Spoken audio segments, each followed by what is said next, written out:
जो गुलाम नहीं था, वह अपनी माँ का लाडला शहजादा था, शौकत खानम की आंखों का तारा। 4 बहनों का इकलौता शहजादा भाई था, जिसने बहनों की मोहब्बत में औरत की इज्जत करना सीखा। फिर वक्त बदला और वह क्रिकेट के मैदान का शहजादा बन गया।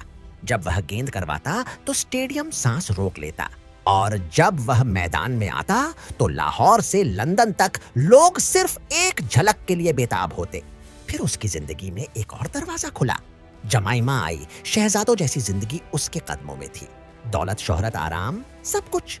वह चाहता तो हमेशा महलों में रहता, प्राइवेट जेट में दुनिया घूमता और करोड़ों कमाकर आराम से जिंदगी गुजार देता। मगर इस शहजादे ने महल छोड़ दिया। क्यों? क्योंकि उसमें एहसास था और बड़ा ख्वाब देखता था। उसे अपने लोगों का दर्द दिखाई देने लगा था। फिर वह तपती धूप में निकला, कंटेनरों पर खड़ा रहा, धक्के खाए, गालियां सुनी, गोलियां भी उसका रास्ता न रोक सकी। क्योंकि वह जानता था आसान रास्ते शहजादों के होते हैं, मगर मुश्किल रास्ते लीडरों के। वह लीडर बना, दुनिया के बड़े बड़े लीडरों को पीछे छोड़ दिया, कौम बनाई, शूर फैलाया, बिल्कुल एक बाप, एक उस्ताद की तरह। और आज वही शख्स जेल की चारदीवारी में है।